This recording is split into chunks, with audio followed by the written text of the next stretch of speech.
Hello everyone. My name is Afreen and today I will shed light on inclusive education practices. As children spend most of their time in school and we as educators and childcare professionals have a responsibility to ensure each child is being given the utmost importance they deserve. My focus in this presentation is inclusive education through a case study of a child having socio-emotional difficulty and how we as an educator can develop strategies to create an inclusive education.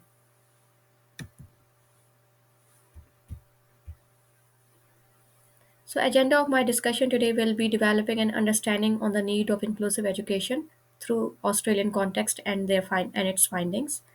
And the second one will be the interventions for support, exploring effective strategies for fostering inclusive education using individualized lesson plan. So, it's important to understand what is inclusive education. And inclusive education ensures that all students, regardless of their abilities and challenges, have an equal opportunity to learn and grow. So it's a cyclical relationship that requires no discrimination, that follows the interest of each and every student. The right of the child is to be heard. Protection from violence and abuse must be ensured. Opportunity for life within the community will be ensured, can be ensured, and support with mobility and rehabilitation must be ensured. And these requirements are also relevant that promotes participation in public life, exercise of legal capacity, work and environment will be enhanced, and adequate standard of living will be enhanced as well. So these are two ways, and both are related with each other. An enhancement in one can create an enhancement in the other, and vice versa. So, why it's important? Inclusive education is important because it builds a supportive learning environment that benefits everyone. And to put inclusive education into practice, a teacher needs to accommodate and recognize the unique diversities of each child in the classroom.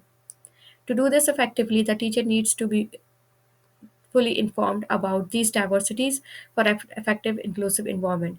They must know different forms of disabilities that includes sensorial, physical, or psychological disabilities so that teacher will be able to manage the class properly.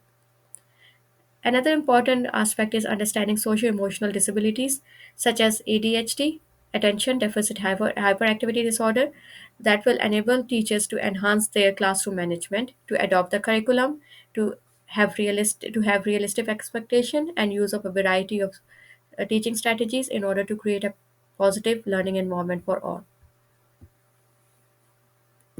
As an educator, we must understand what is and is not inclusive. So, exclusion is segregating students with disabilities in separate through separate engaging classrooms designed for specific needs and in isolation from other students who don't have any disability, and integration, that is placing students with disabilities in mainstream educational institutions without adaptation and requiring the students to fit in. On the other hand, inclusion focuses on education environments that adapts the design and physical structures, teaching methods and curriculum as well as the culture, policy and practice of education environment so that they are accessible to all students without discrimination, and placing students with disabilities within mainstream classes without those adaptations doesn't constitute inclusion. So, the aim of inclusive education is systems, commitment, and resources across education ministries and throughout the schools, supporting teachers and students working and learning in inclusive environment, cultural change that includes respect for diversity and participation, partnerships on the basis on partnership with parents, teachers, organizations of people with disabilities, and most important is monitoring that includes tracking progress on regular basis. So, according to the statistics, 1 in 5 Australians have a disability. Australia ratified the UN Conventions on the Rights of Persons with Disabilities in 2008, which applies that human rights model of disabilities, recognizing that disability is a natural aspect of human diversity and humanity, and it focuses on on understanding the importance of dignity, individual autonomy, non discrimination, inclusion, and participation in the society that is accessible and equal for all. So, one of the surveys conducted by Australian Education Union in 2020 reveals that 93% of public primary school principals and 87% of public secondary school principals use funds from other budget areas to cover need of inclusive practices in their classrooms, while 62% of public schools don't have enough resources to meet this need, whereas 91% of public school principals said that students with disabilities would greatly benefit from additional classroom support. So there's a dire need of developing certain protocols to manage inclusivity in the schools. So it's an important element to ensure that each and every child, regardless of their disability, whether the child is having certain form of disability or not, must be safe. So the Child Safe School understands and applies the 10 ACT child safe standards across all activities, that is demonstrated by the culture which prioritizes the safety and well-being of each student, an educated workforce who understand how to identify, prevent, and respond effectively to child safety concerns, and regular participation by students and families in school safety protocols, and effective governance and accountability measures must be ensured. So now I'm going to explain a case study of a child, Ahmad, who is 6 years of age, and I have taken that case study from nationally consistent collection of data for students with disabilities in Australia. So here is the history of Ahmad. Ahmad's case study explains that he enjoys sports and music but struggles academically and behaviorally, and he also showed elevated scores in attention, hyperactivity, and impulsivity. He is 6 years old boy, and his level of adjustment is supplementary. His has been made using Connors comprehensive behavior rating scales questionnaire for 6 to 18 years of students, and the grade is primary, educational setting is mainstream, and he has the category of disability that is social and emotional. So, as Ahmed have the prevalence of ADHD, attention deficit hyperactivity disorder, I have explained certain aspects of ADHD. ADHD is most commonly diagnosed psychiatric children disorder, but children with ADHD requires expertise. Research shows that problems of inattention span and impulsivity and hyperactivity interferes with classroom performance and social activities in classroom. In order to be able to put inclusive education into practice, a teacher needs to accommodate and recognize unique diversities of children in class. To do this effectively, the teacher needs to be fully informed about these diversities. So here are some facts about ADHD. ADHD children have normal or above normal intelligence. That is, and it's a myth that children with ADHD have lower intelligence, and there is the high chance, 30 to 60% of chance that they have the prevalence of comorbidity with other developmental delays or disorders, including speech and language difficulties. According to DSM-5 criteria of ADHD, children to be diagnosed with ADHD must follow the following conditions. There must be six or more symptoms of inattention and or hyperactivity impulsivity for the past 6 months. They have enough symptoms that are present in two or more settings. For example, in case of Ahmad, school and home. Symptoms interfere with or reduce the quality of social, school, and work functioning that Ahmad is already being facing. So ADHD has been defined in terms of three levels. First one is predominantly inattentive presentation, in which the child suffers problems of inattentive symptoms such as he don't appear to listen, struggling with following instructions, or difficulty getting organized. Second level can be predominantly hyperactivity impulsivity presentation, and in which the child show fidgets with hands or feet, have difficulty staying seated, have difficulty waiting or taking turns, etc. And the third one is combined presentation, that is children with hyperactive, impulsive, and inattentive problems. And in that case, Ahmad can be in combined presentation of ADHD. So NCCD website have defined different levels of adjustment, and as you have observed earlier, that in my first presentation slide, I have written supplementary. Supplementary level of adjustment by NCCD means that the child have regular but intermittent additional support with mild to moderate needs. Examples can be assistive technology, modified resources, or occasional teachers' aid support must can be required. Ahmed doesn't fall in other levels such as including QDTB, substantial and extensive adjustment. So, discrimination Disability Discrimination Act 1992 distinguished between diagnosed and imputed disability. Ahmad falls under the category of imputed disability, which includes a condition that someone is assumed to have based on their appearance, behavior, or other factors without actual diagnosis, and there is no formal diagnosis based on perception or assumptions made by others. In case of Ahmad, there is no specific diagnosis being made. His symptoms have been identified using a scale. So, developing an individualized lesson plan template by NCCT, I'll be using to explain Ahmed's case study.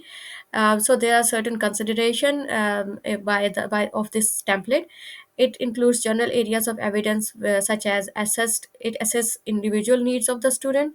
It also focus on adjustments being provided to the student to address their problems or needs, ongoing monitoring and review of the adjustment, as well as consultation and collaboration with the student and on associates are the focus of this NCCT template. So now I'm going to explain NCCT template using Ahmed's case study. So here's the NCCT form. The first one is identifying of that identification of the student, that includes name, teacher's name, parent's name, as well, and journal information, and which date it's created. The overview of Ahmed's case study is he enjoys sports and music. He is energetic but difficulty in concentration in classroom, has difficulty managing emotions, feels stressed and frustrated, difficulty to manage learning areas, curriculum, or fall behind from other students, and the last one can is difficulty to follow instructions in classroom. So the other part of this template is students' educational needs arising from the disability. He has the problems related to concentration, managing task completion, and emotional regulation. The short term goals will be completing a 5-minute focus task without description.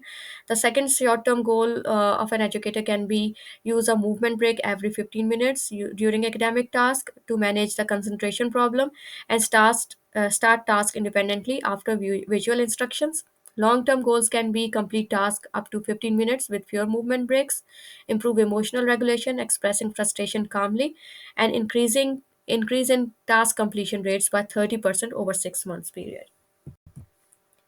Another section of it is overview of adjustment to be provided to address the student's need. So here are certain techniques that an educator can use to address ADHD problem. Number one can be developing schedule to break down tasks into small segments to manage anxiety, using visual timetables to create structure to the routine. Second one will be communicate steps with Ahmed, what he's expected to do. For example, you can say, we have 5 minutes and then we'll go outside to play, so that Ahmed or the children like him can be able to manage his task properly. Third one will be provide him with familiar items such as water bottle to create a sense of safety, especially during transitions from one class to other or from classroom to the playground. When he feels anxious and show tantrums, you can we can use reward strategy by giving him two choices and rewarding him in when he while he makes a good choice. Using of assistive devices to follow instructions instead of writing tasks that is difficult for him during such as using of iPad's voice to text, or AbleNet tidbits or receptive communication um, devices, or use of PAX, picture exchange communication system, so that he would be able to communicate his concern. The last one can be energy breaks to calm him down, including music breaks, movement breaks, and emotional check-ins or support. And there can be regular transitions that will be monitored by the teacher or teaching aides. Progress will be reviewed monthly or need based. Adjustment will be reviewed based on the progress using report or format developed for at least 10 weeks, and psychologists will visit fortnightly to determine fine and gross motor skills of Ahmed. Another section of this form or template is the reviewing of the record, which date it has been reviewed, followed by the other sections that are of the same information, and then educator needs to fill it on regular basis. And the last one is NCCD information of the child. The question is, does the student have a diagnosed or imputed disability? In case of Ahmed, it's an imputed disability because it's not being diagnosed yet by a professional, and he is having social emotional disturbances at the time of submission of the data, and initial assessment and submitted in NCCD are the same, and it's a supplementary form of problem or disability. So, child safe schools are for everyone, and inclusive education includes each and everything. That includes staff training and education, responding to child safety incidents, listening to students, families, and community, curriculum that supports child safety programs and strategies that promote child safety, and policies and procedures that support child safety. So, these are the child safety protocols that must be ensured, especially in case of inclusive education. So here are the differentiation strategies in Ahmed's case study. Strategies used in this individualized lesson plan focusing on the following strategies. Frequent movement breaks are there. Energy breaks, including music breaks, movement breaks, and energy breaks. Check-ins are there. Keeping familiar object with the student during transition. Using of reward system and use of assisted devices for communication. So the justifying that just if we want to justify the differentiation and adjustment, differentiation strategies include breaking down the task, incorporating movement breaks, and integrating interest. And here are some benefits and that are based on these differentiation strategies. So reasonable adjustments versus differentiated tasks are being explained in this table. The aspects are in terms of definition, which includes reasonable adjustment. That, for instance, modifications to the learning environment or teaching methods to allow students with special needs to participate on the same basis as others. And differentiated task includes modifying the complexity or structure of the task to ensure inclusivity. In case of example of Ahmed, movement breaks and music-based activities address Ahmed's specific needs without altering curriculum content. And differentiated tasks will be breaking down tasks into smaller steps and use visual aids to clarify instructions for Ahmed. Focus of accommodation will be changing the environment or delivery method to suit Ahmed's need, and focuses on adapting the difficulty or structure of task to make Ahmed's learning abilities, ensuring he can complete tasks at the level suited to his concerns are differentiated tasks. So here's the summary of Ahmed's individualized learning plan. There are different components and details of it. For instance, skill or aspect of curriculum focuses on Ahmed's concentration and emotional regulation during academic tasks, especially in literacy and maths. Short-term goals I have explained earlier, as well as long-term goals. Instructional techniques and procedures for assessments includes checklist and observations and weekly parents-teachers meetings, as well as weekly follow-ups and evaluation of the child. So, in summary, there are individualized strategies such as movement breaks, music breaks, using of visual aids, and reasonable adjustments and differentiations are the approaches to maintain the dignity of child having disabilities such as Ahmed, and to emerge him in mainstream. Hence, for an effective ILP, the SMART goals must be followed. In case of Ahmed, it must be specific. That means developing Ahmed's concentration and emotional regulation plans must be very specific. They must be measurable. That can be measured in terms of reduction in tantrums or anxiety levels or bouts of anxiety by Ahmed, or he begins task independently and in less time period of time. And the goal, or one of the other goals, is achievable, that the ILP must be made in such a way that the task must be achievable by the child, it must be relevant to the child's need, and it must be time bound. So promoting inclusivity can yield positive outcomes through determining the role of educators in understanding inclusivity and inclusive education, use of ILP and capacity building on its usage by the educators must be ensured, and the use of assistive technology, applied behavioral analysis, understanding transitions that is evident in better learning outcomes to support inclusive environment are the key aspects that needs to be considered to ensure inclusivity in classroom. So it's important to understand socio-emotional disabilities. Disability is the socio-emotional disability affect emotional regulation and interpersonal relationships in children, and it supports and enhances coping strategies for children facing socio-emotional challenges and fosters resilience. Here are the references. Thank you for listening.